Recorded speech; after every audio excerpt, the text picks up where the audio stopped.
by clicking the thumbs up icon. Also, don't forget to subscribe to my channel and become a part of Akshata's recipes.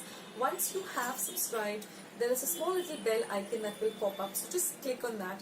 That way, whenever I put up a new recipe or a new video, you get a message for the same.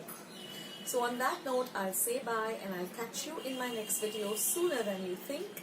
This is Akshata saying bye, take care, stay healthy, stay fit, be kind and loving to one another. So till we meet again, bye.